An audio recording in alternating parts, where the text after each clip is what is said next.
You know what I didn't have on my bingo card?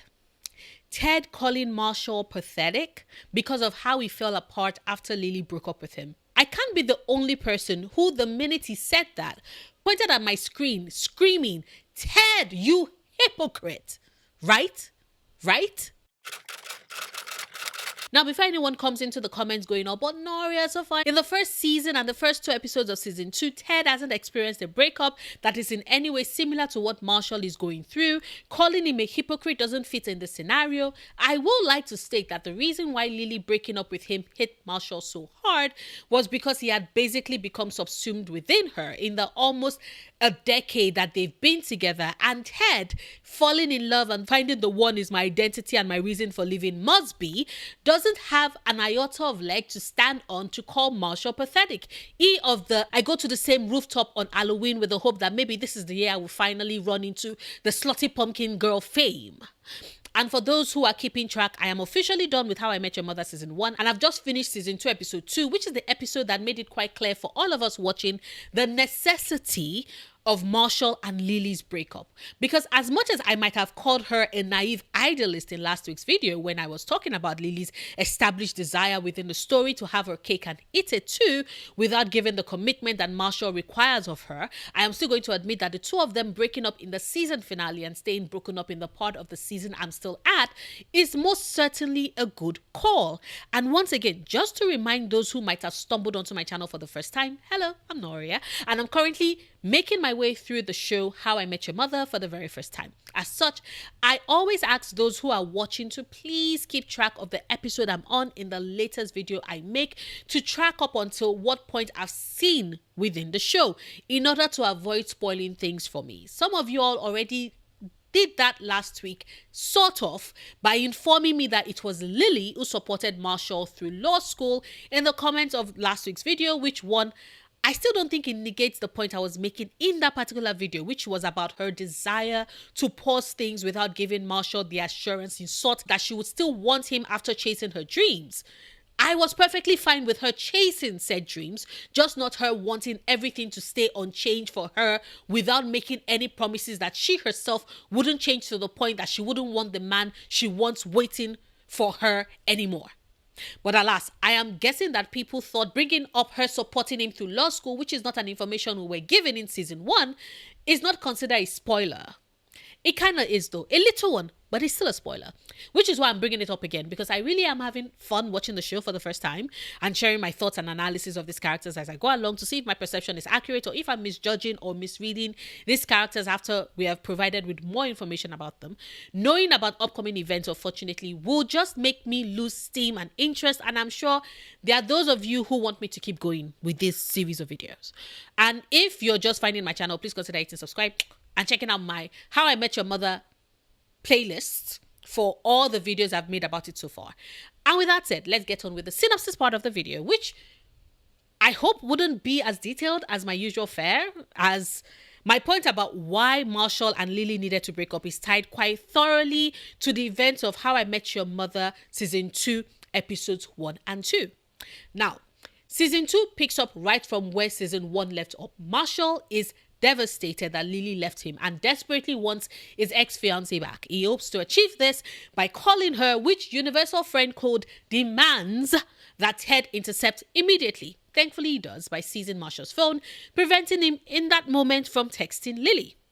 Robin shows up at the apartment ready to share the good news about she and Ted having finally gotten together, but Ted stops her in time by cutting in and informing her about Lily breaking up with Marshall. At the same time, Barney shows up to comfort his friend and in typical Barney fashion follows it up immediately by saying that this calls for a celebration. As in exciting news, for the first time since the beginning of their friendship, he, Marshall and Ted are all single at the exact same time. His words caused Ted and Robin to exchange glances, which Barney catches, clocks, and immediately blots out that they have had sex, to Marshall's surprise. Now, future Ted, ever the storyteller, tells his kids that the first month of a relationship, a new relationship, and the end of an old relationship are basically the same. You spend all your time in bed, your friends can't stand to listen to you talk, and you never wear pants. And as he says this, all of this is just opposed against Marshall's experience, where he really is spending all his time in bed bemoaning what's happened to him to a tired of his shit Barney, by the way, who also has to deal with Ted and Robin's incessant flirting when they're together with him. And of course, Marshall goes pantless around the apartment to add some finishing touches to the mess that is the cake of he and Lily's breakup. By the 22nd day, Ted tries cheering up Marshall by cooking pancakes, since Sundays are pancakes day. Unfortunately, this just sends Marshall further into his spiral as he really misses Lily and her pancakes, and goes into such detail about how warm and soft and moist it is that has both Ted and I wondering if he's still talking about Lily's pancakes. Anyway, Marshall is done with the self-restraint and decides to call Lily, and even though Ted tries to stop him from doing so, he fails in it. And whilst taking a shower with Robin, Marshall barges into the bathroom to mourn the fact that Lily's changed her number like he's some sort of stalker or something.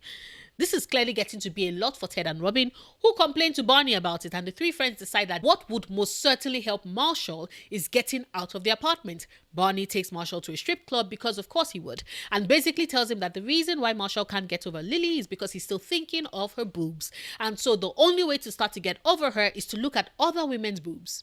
Ted, on the other hand, takes him to a baseball game, only for a couple in the audience to get engaged right in front of them, a situation that sets off Marshall, who starts booing the couple and throws his drinks at them. Robin, though, is the only one who remotely succeeds, as she takes Marshall to a gun range to shoot at targets, as that is how she calms down, a situation that Marshall points out would most likely upset Ted, who does not like guns. But Marshall starts shooting and finds that he likes it. Everybody's happy that this seems to work, and Ted and Robin are all primed for a weekend getaway when Lily's credit card bill gets delivered to the apartment, since she hasn't changed her address with them yet, and that sets Marshall off on another spiral. And after he tapes the bill back together, Ted had torn it up and tossed it in the trash to keep him from reading it. He convinces himself that Lily is for sure dating funk legend George Clinton, and they've adopted a pet together too.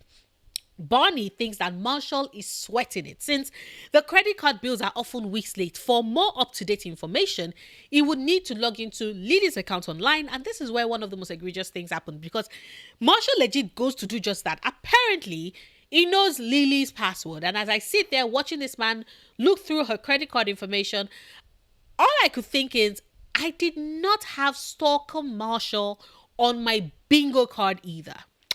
Anyway, Marshall learns that there's been a charge on the card that very same day that confirms that Lily is in a New York hotel. And this is when Ted calls him out on being pathetic, pointing out that even if he goes to her, this whiny, sad, desperate Marshall can never have a chance with Lily, but the Marshall he used to be could have a chance with Lily. He leaves the apartment with Robin for their weekend getaway, frustrated about Marshall, but wondering if maybe it was too harsh on him, and decides to call Barney, who was meant to be looking after Marshall, and took him with him to the strip club. Except Marshall snuck away. Ted immediately turns the car around and heads to the hotel, where he finds Marshall at the bar. Marshall admits that he did go up to Lily's room, and the minute he saw a man open the door, he punched said man in the face. But turned out the man was not Lily's new boyfriend, but was instead an identity thief who had been the one drawing up all those charges on Lily's card. Damn. A heartbroken Marshall finally admits that he has no idea who he is outside of Lily. And Ted reminds him that he's been a pretty cool guy since he met him, and that was before Marshall met Lily. And so he believes Marshall would get through this. And he does. Because by day 67, Marshall is up, feeling a bit better, and making the most disgusting pancake attempt that Ted and Robin barely manage to eat, as they are delighted that he seems to be doing better. The gang hangs out together at McLaren's, and as they are having a good time, we see Lily, who spots them, almost walk into the bar, but then decides to walk away. Season 2, episode 2, titled The Scorpion and the Toad, however, picks things up drastically. Marshall is still reeling from his heartache, but he's slowly recovering, as seen by the fact that he checks out Robin's ass when she walks away from the gang at McLaren's. And both Barney, Ted, and Robin, who Ted calls to inform of the news, are happy about this development. Hell, even Lily agrees that Robin does have a nice ass, as she overhears the phone conversation Turns out that she's back in the city and Robin is happy to have her back, with the two of them proceeding to go house hunting for Lily together. News that Robin shares with Ted, who is upset because he was hoping that Lily would be as miserable as Marshall has been since their breakup.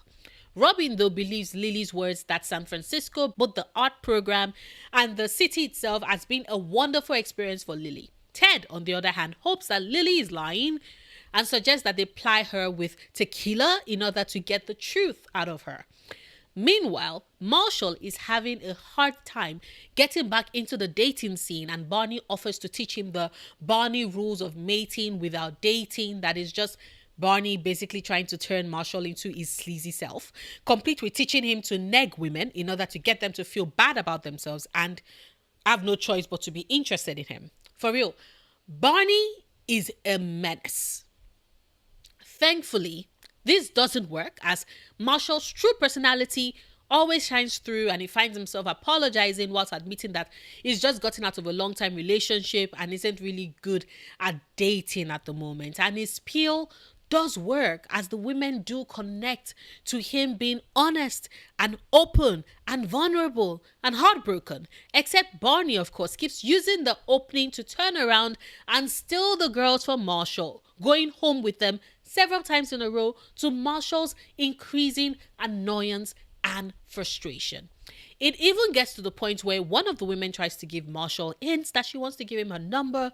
Marshall's a bit slow on the uptake. Barney helps him get the number and proceeds to steal the number from Marshall to once again head home with the girl. By the third time, Marshall is done, but Barney convinces him to try yet again, claiming that the girl who had given him his number has a twin sister. And so Barney thinks that Marshall can repeat the experience all over again with her sister this time around. Marshall reluctantly agrees, except when they get to the bar, Barney tells Marshall that the girls would rather go home with him, Barney, instead.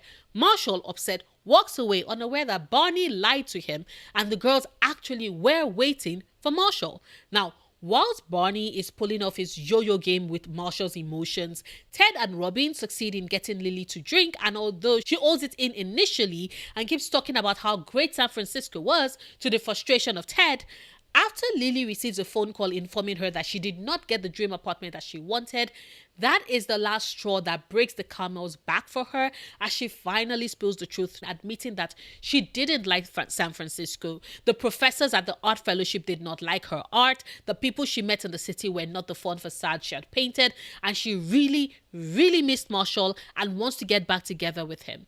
Ted says that Marshall would accept her back in a heartbeat, but she needs to make sure that she actually wants this, as Marshall was really hurt by her leaving.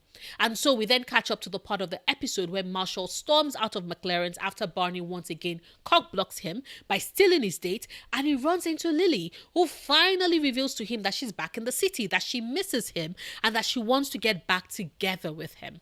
Marshall admits that yes, Lily did break his heart, but she was also right. They needed to find themselves, and so therefore he doesn't want to get back together with her, as he believes that they really do need the break right now.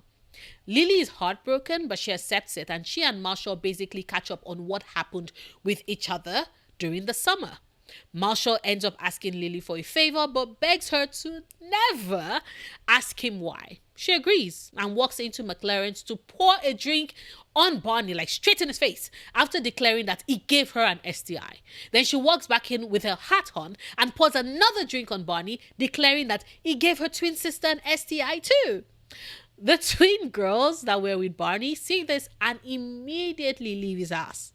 End of the episode. Now, I spent a bit more time on episode 1 because I think it really does highlight something important about Marshall for me. That Lily was right about the state of their relationship. Now, all this while, my focus has been on Lily and her needing to, like she tells Marshall before they break up, find out who she is outside of their relationship. Like I've said in earlier videos, they got together when she just turned 18. They were barely kids at that point, and Lily never really got the chance to pursue her dreams, hence why even in the previous video, I pointed out that I understood why she needed to take the art fellowship and see what it could possibly lead to for her. However, what I noticed after watching season 2 episode 1 titled Where Were We is the fact that a lot of my thoughts in that regard stayed on Lily, on how her life had basically centered only Marshall, who was the only man she had been with, and how that showed up since season 1, episode 3, when she took off her engagement ring, that she needed to have experiences outside of him in order to make the active decision to come back to him. But I'd always only had that thought as it pertains to Lily, forgetting that although she might have been 18 when they first met on their first night in college, Marshall was also 18 when they first met. She was as much his first as he was hers, and just as Lily had had her entire identity subsumed in Marshall and her relationship with him, Marshall had done the same with Lily and his relationship with her, which is why he was so broken after their breakup. Lily tells Marshall that she needs to find out who she is outside of their relationship, and her return confirmed that. But it also revealed something that was just as essential and important for Marshall. Just as Lily had spent her entire adult life defined by a relationship with Marshall, Marshall has also spent his entire adult life defined by his relationship with Lily. So their breakup in this case served them both in that they needed to grow apart into their own persons before they could then give being together another go. Now, did I think this would happen? That the show would spend enough time for Lily and Marshall to truly be apart as they grow into their own individual persons? Of course not. How I Met Your Mother is a sitcom that didn't even have the balls to have Lily be separate from the group for more than 3 months, or in the show watch time, a single episode. We don't see her for most of season 2, episode 1, and when it seems like we're about to wrap up the episode without a glimpse of her, she pops right back in the last scene. And episode 2 starts right off the bat with her showing up within the first 5 minutes to meet up with Robin. And at the end of the episode, we come to the realization that the show clearly needs to have Alison Hannigan in its main cast, because clearly she is a fantastic physical actress who does comedic and dramatic roles very well. But it also wants to, at the same time, push a narrative that Marshall and Lily can stay together within the same space without immediately falling back into old habits and into a relationship with each other. And I am mostly doubting that they would succeed in that. Almost a decade together is not so easy to walk away from, especially when you remain in such close proximity with one another. But at the same time, there is a minuscule part of me that believes that them succeeding in that would only further strengthen their relationship, because part of what is at the root cause of them needing that break was the familiarity that they had settled into by virtue of them being together for so long, which is partly what drove Lily's desire for her to experience something different and chase her forgotten dreams. So making that active choice to be in each other's life whilst not in a romantic capacity gives them both the room to explore who they are outside of the identities they had been bound by for the last 9 years, which would mean their eventual return to their relationship will be one that they choose actively as adults after having weighed all their choices and still come back around to wanting to be together. And honestly, I am okay with that. I think that it will serve the story and the characters, and is a good decision for couples like Lily and Marshall who've been together, frankly, since they were kids. And it also gives the added benefit of having these characters develop beyond who they've basically shrunk themselves into within their relationship. Now, I'm not saying that Marshall forced Lily to change, or that Lily in some way changed Marshall throughout the course of their relationship. What I mean is that a long-term commitment like that does change how you view yourself, because that's all you've ever known. You've never been whole, just merely being a part of someone else. And it can be quite jarring to suddenly go from that to having to find your own feet outside of said relationship, which is a reason why I am extremely grateful that the show didn't have Marshall immediately agree to Lily's request to get back together. Lily is currently going through a setback, and sure, she realizes that she's always loved Marshall, but the time that has passed still, to me, isn't enough for her to have fully explored her dreams like she wanted. She experienced a setback and immediately dove for the comfort and safety she finds with Marshall. And I personally appreciate the show for not going that route and hopefully seeing things through with her character and with Marshall too. I want them, when they do get back together, to be after Lily's tried all that she wants to and still wants Marshall back, not because she failed at her dreams. And I want Marshall to have dated, seen the world a bit, experienced life outside of Lily, and come to the realization that she's still the amazing girl he's always loved and is ultimately the only one for him. It's why I really wanted to enter the episode and kick Barney in his suited ass. Like, sure, maybe he's doing all of this because subconsciously he doesn't think any other woman would be a great fit for Marshall the way Lily is, because let's be real, once is an accident, twice the same, but 3 times more than that. And the final time is him knowing that the twins do want Marshall, and he actively sends Marshall. Like, the show has us actively hear that and see him send Marshall away. Seems like somewhere in his brain he is team no other woman is right for Marshall but Lily. And whilst that is sweet, I still want to punch him in the face. Thank you very much. And I still want Marshall to get the opportunity / chance to go on dates to figure himself out as well, experience what a relationship with other women looks like and is like before then coming around to being with Lily. But maybe that is just me. And you don't want that at all, and you don't think Marshall and Lily should have broken up, please let me know your thoughts in the comments. Like this video if you've watched this far and haven't done so yet. Share this if you want. Support me on Patreon if you can. If you can't, however, do consider checking out my other channels linked in the description bar. One of them is my gaming channel, where I put easy, fairly breezy gameplay videos of me taking my time with the games I'm currently playing. Or you can check out my ASMR channel if you like my voice and love stories on myth and folktales. Whatever rocks your boat. Whichever the case may be, however, I will see you tomorrow with a new video. Until then, do remember, obsessing over the things you love, perfectly valid coping mechanism.